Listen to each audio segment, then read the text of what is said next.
Student,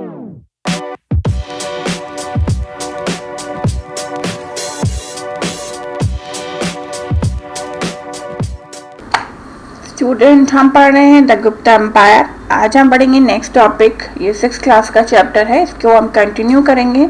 next topic is art and architecture. The Gupta period is called the golden age of ancient India. Gupta period को प्राचीन भारत का एक golden age यानी सुनहरा युग कहा जाता है। This may not be true in the economic field because several towns in North India lost their importance during this period. लेकिन ये जो है ये पूरी तरीके से हम इकोनॉमिक फील्ड में नहीं माना जाएगा, क्योंकि बहुत सारे जो टाउन्स थे नॉर्थ इंडिया के टाइम वो अपनी इम्पोर्टेंस जो है खो चुके थे। Trade to decline by the end of the Gupta period. जो व्यापार था वो गुप्ता पीरियड के बाद डिक्लाइन हो गया यानी समाप्त हो गया। But in the field of art and especially architecture, the golden age was definitely the golden age of ancient India. लेकिन जो फिर आर्ट और हम स्पेशली आर्किटेक्चर की बात कहें तो जो गुप्ता एज थी वो डेफिनेटली कॉल्ड कही जाती है golden age of ancient India. Both Samudragupta and Chandragupta second were pattern of art and architecture literature. Samudragupta और चंद्रगुप्त सेकंड दोनों ही आर्ट और लिटरेचर के बहुत शौकीन थे। Samudragupta is represented on his coin playing of the Veena and Chandragupta second had the Navratna including Kalidas in his court. Samudragupta जो थे उन्होंने वीणा, खुद वीणा बहुत अच्छी मतलब प्ले करते थे, और जो चंद्रगुप्त सेकंड थे उनके राज्य में नवरत्न थे जिसमें कालिदास भी थे जो एक फेमस कवि हैं। Architecture flourish under the Gupta, many temples were built. Architecture बहुत ज़्यादा वो फ्लोरिश मतलब होता है कि बहुत ज़्यादा फली फूली। गुप्ता पीरियड में बहुत से मंदिर बनाए गए। The temple constructed at Deogarh in Jhansi और Bhitargaon in Kanpur are worth mention. In the Gupta period beautiful images of Buddha were made at Sarnath and Mathura. Gupta period में बहुत ही सुंदर बुद्ध जी की मूर्ति इमेजेस जो है वो बनाई गई थी, खासकर सारनाथ और मथुरा में। More than 2 metre high bronze image of Buddha has also been found which belong to Gupta period.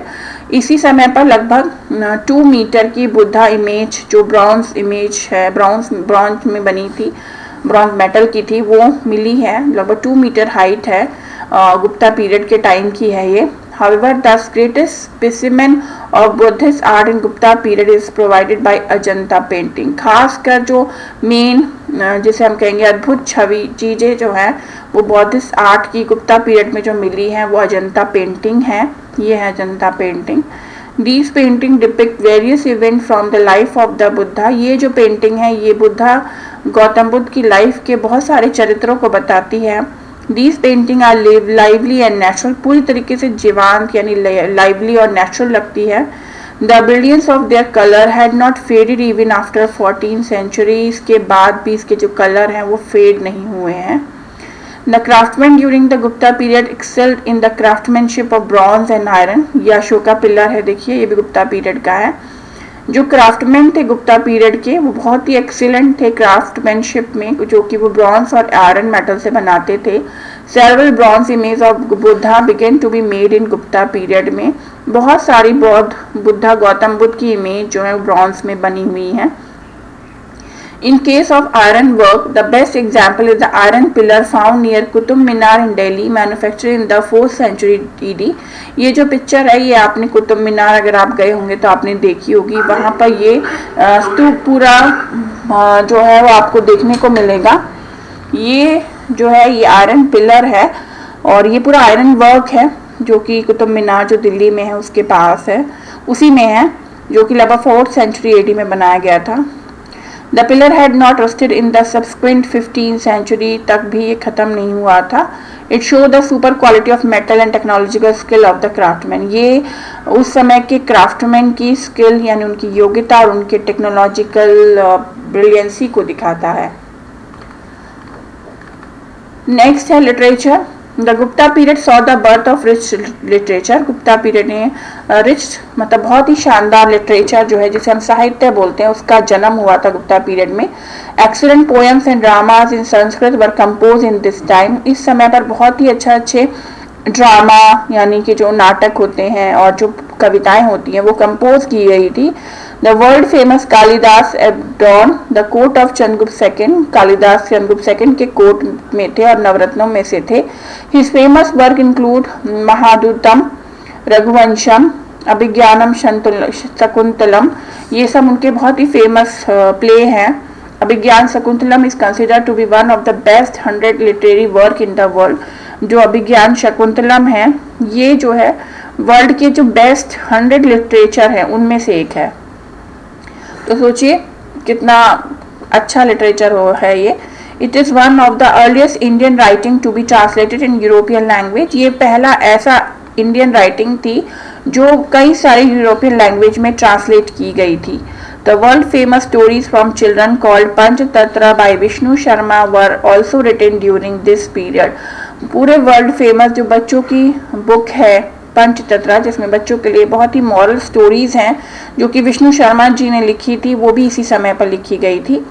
Science and technology, Aryabhata and Varahamihira were two famous mathematician and astronomer of this period. Mathematician मतलब गणितज्ञ, एस्ट्रोनॉमर मतलब होता है जो खगोल विद्या जानते हैं, जो यूनिवर्स और ग्रहों को देखते हैं, वो भी थे इसमें। पूरा ज्योतिष वगैरह सब इसी से देखा जाता है और पूरा यूनिवर्स वगैरह वो भी इसी समय के फेमस रहे हैं। Aryabhata was a great astronomer who propounded that the earth move around the sun। Aryabhata एक ग्रेट एस्ट्रोनॉमर थे जिन्होंने ये बताया था कि जो अर्थ है वो सन के चारों ओर घूमती है।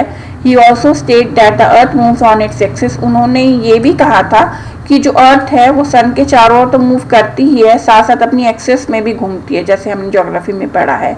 He made this unique discovery on the basis of his mathematical calculation। इतनी बड़ी खोज उन्होंने अपनी मैथमेटिकल कैलकुलेशन के हिसाब से की थी। सोचिए कितना स्किल होगा, कितना ज्ञान है। He also discovered the causes of the lunar and solar eclipse। उन्होंने लूनर और सोलर इक्लिप्स क्यों होता है ये भी डिस्कवर किया था। He also calculated the position of the planet। He wrote a book on mathematics and astronomy called आर्यभट्टम। उन्होंने ये भी कैलकुलेट किया था कि प्लैनेट कौन कौन से हैं।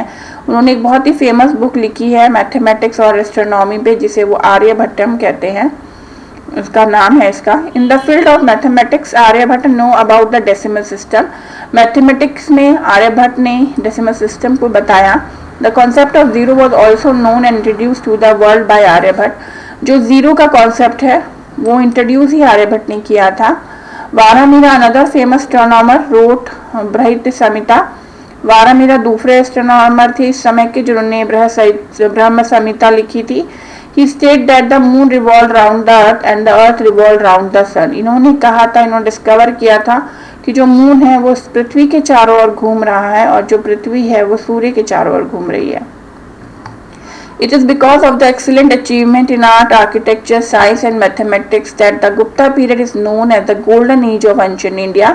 और सिर्फ इसी एक्सीलेंट अचीवमेंट जो कि आर्ट और आर्किटेक्चर, साइंस और मैथमेटिक्स में थी, ये बहुत ज़्यादा एक्सीलेंट अचीवमेंट है, इसकी वजह से गुप्ता पीरियड को golden age of ancient India कहा जाता है। तो क्लास 6 का ये हिस्ट्री का चैप्टर द गुप्ता एम्पायर हमने फिनिश कर लिया है। आप लोग इसको अगर शुरू से भी सुनना चाहते हैं तो सभी वीडियो जो है वो आपको इसी चैनल पे मिलेंगी, आप उसमें से इसको रिवाइज कर सकते हैं। तो thanks for watching and understand this chapter